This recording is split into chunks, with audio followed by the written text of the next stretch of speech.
Well, the time now at 8:42. Let me just say that major reforms to sickness and disability benefits are being planned as part of Labour's Get Britain Working Again initiative. That's what they call it.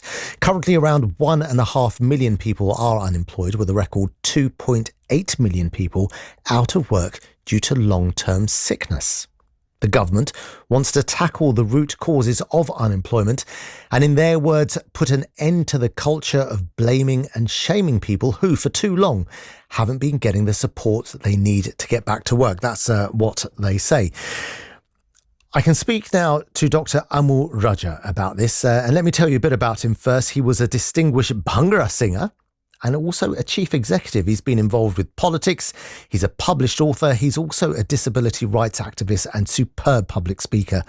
This is the first time we're speaking, but I'm a big fan of his. A very warm welcome to you, Dr. Raju. Thanks for joining us this evening. Well, what an intro. Thanks very much. No, I genuinely have really been looking forward to this because I've heard your speeches and you talk publicly, and it's terrific. And I do want to kind of speak about you personally, but in a moment, because let's talk about the issue of Labour's Get Britain Working Again initiative. It's a plan to offer more support to get people working again, which has got to be good, hasn't it? I think my issue is with the word again. Disabled people, it implies that disabled people don't want to work and haven't been working. Disabled people do want to work and have been working, but the issue is there's some real inequalities in the workplace and in accessing job opportunities, and then general pigeonholing and prejudice, the stereotype when it comes from employers understanding the needs of disabled people. And then added on, if you are a disabled person from the South Asian community, that's double the barriers and double the steeper the hill to climb. Okay. Let me stop you there, Dr. Raju. Why is it double the barrier to climbing such a steep hill? I'm talking from experience here, because you normally end up. I so many times when I used to be looking for work, came up across the impressions from the panel that you're just not going to be able to do this job. You don't understand the culture out there. I went for a job in a Christian charity once, and there was a assumption made that I don't understand Christian beliefs and faith. And there was, and in the feedback when I didn't get the job, that was fed back to me. And today that would be illegal to say that, but believe me, even today, people are coming back with similar kind of stories in terms of why they didn't get jobs. And there's an issue here. The amount of disabled people that said to me, you know what? The feedback was I was second choice. How many times have disabled people become second choice? When being offered a job? Why not first choice? And then a lot of the time is because the employer has feared working with a person from another background, another culture. And sometimes, and if your color of your skin adds to that fear from the employer, that can be quite discriminatory in terms of and it puts disabled people off applying for jobs sometimes, because they just think, you know what, nobody wants me, and the self-esteem levels drop, leads to mental health issues, and there's a huge talent pool not being accessed.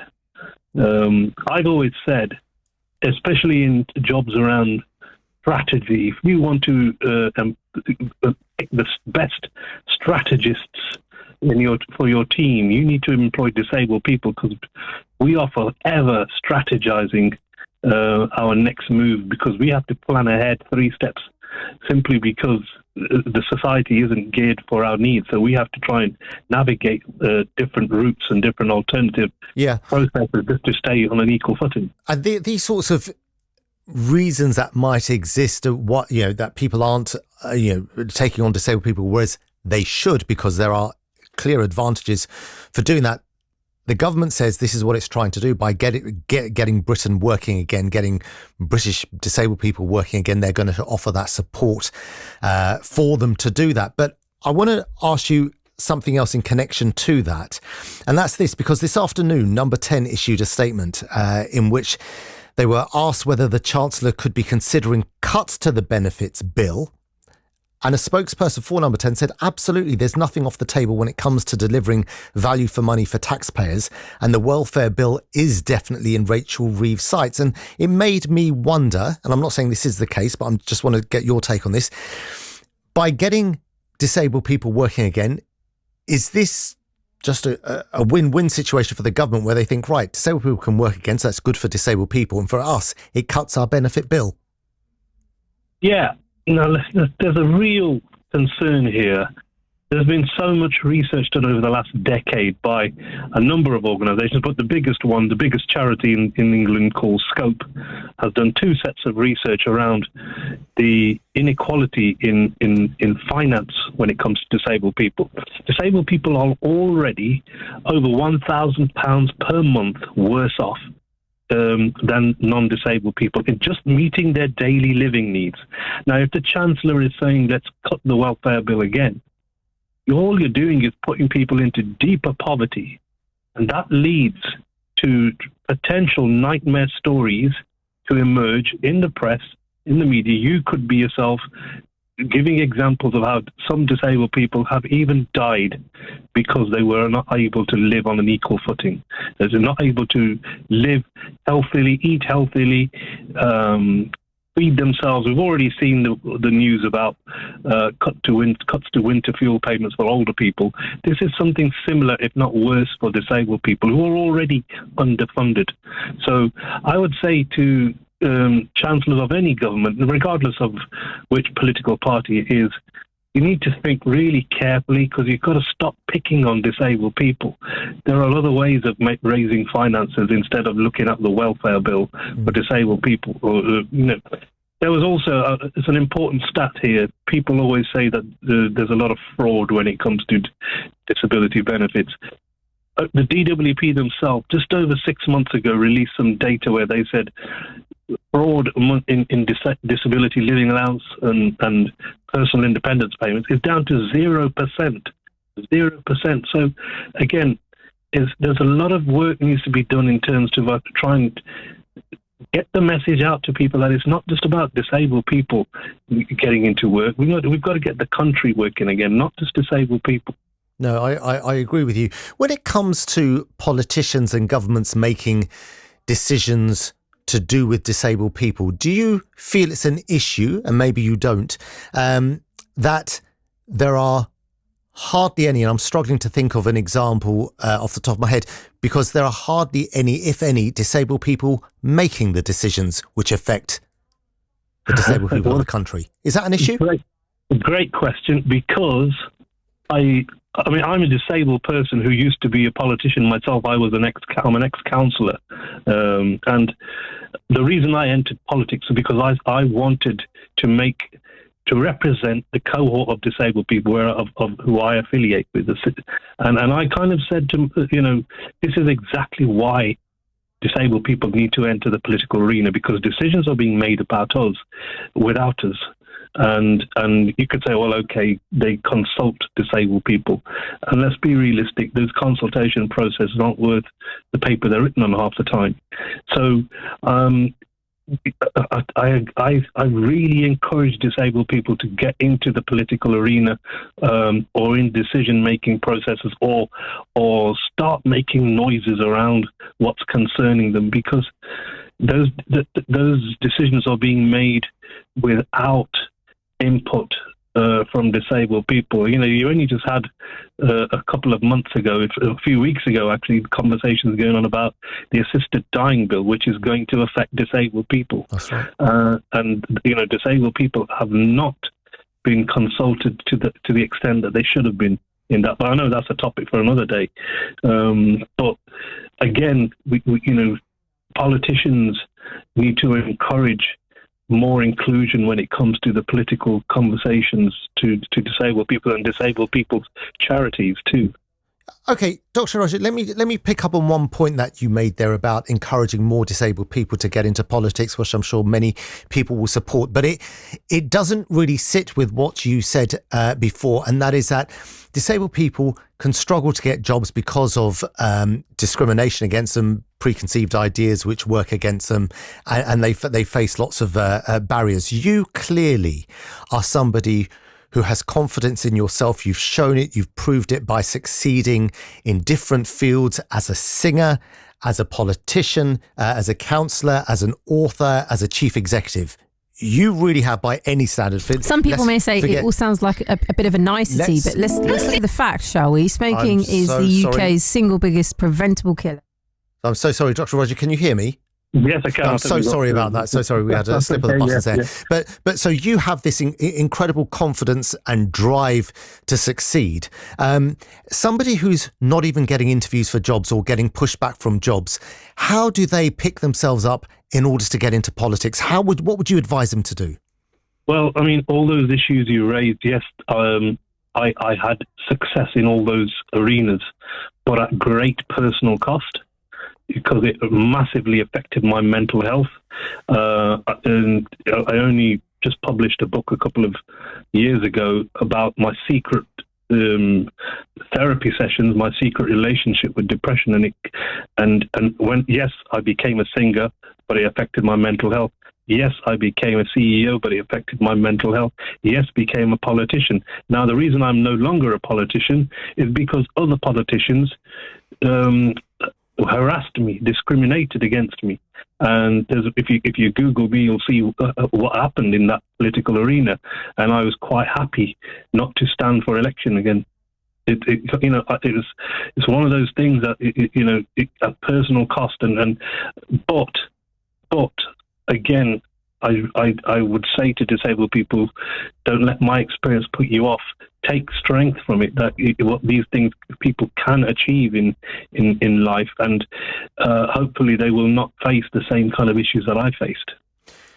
Do you feel hopeful when you look to the future and it comes to the way disabled people are treated in this country, when it comes to the jobs market, when it comes to going to politics and just living their life to the best of that they can? I would hope so.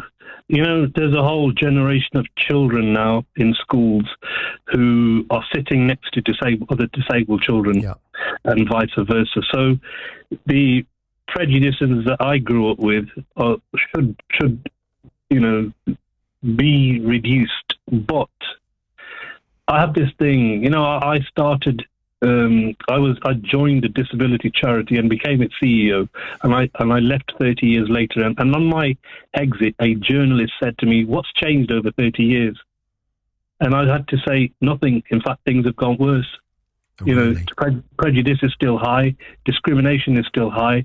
If you look at hate crimes against disabled people, they're one of the highest. When you look at all the other protected characteristics, disabled people face more hate crime than anyone, and that it tells you that the world is still in this catch up. I have to say things to politicians regularly. I say, you are making decisions about disabled people, and you won't understand it until it happens to you. And something I'll say to all your listeners here, which may sound a bit morbid, but it's a fact of life. Disability is going to get you. If you think you're fit and healthy and non-disabled today, in some aspect, it's going to get you, whether it's through old age or whether it's through whatever. It comes to get you, and it's too late to start thinking about it then. You need to think about it when you're non-disabled, to say, what can I do about my fellow human beings who are not treated on an equal basis? So, Dr. Raju, so Stephen Timms is the MP for East Ham. He's also the Minister for Social Security and Disability. If you were to sit down and advise him on how to get it right when it comes to issues on disabilities, in a nutshell, what would you tell him? I'd say get a cohort of disabled people around you and listen to them, and not just use them as a rubber stamping exercise, but really listen to them, listen to the experiences that they've got, and then take those on board, because a lot of what they're saying isn't going to cost billions of pounds. It's just changing the way things are done within the budget that you have.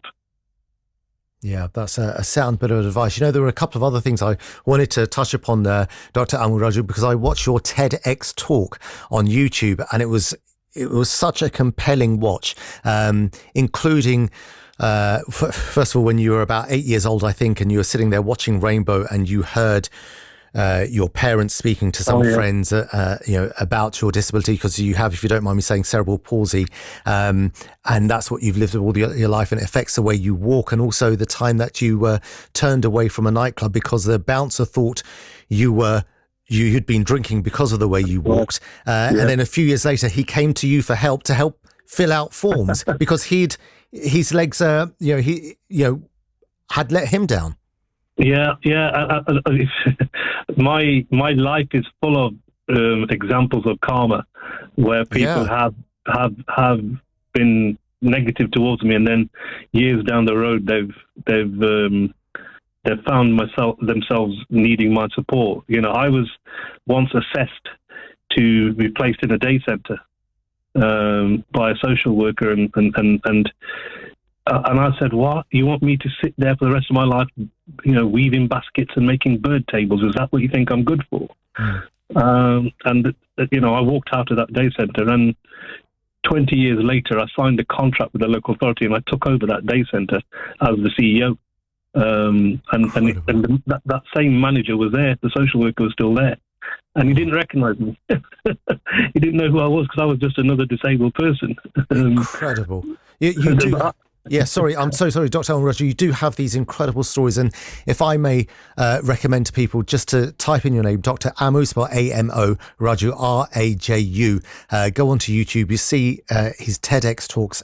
Absolutely fascinating. It's only about 18-20 minutes long, but really worth watching. Dr. Amo Raju, thank you so much for your time. Really privileged to have you on the programme. Fascinating insight into an important issue. The time now is coming up to 9 o'clock on BBC Radio London. I'll be back with the final hour just after the news.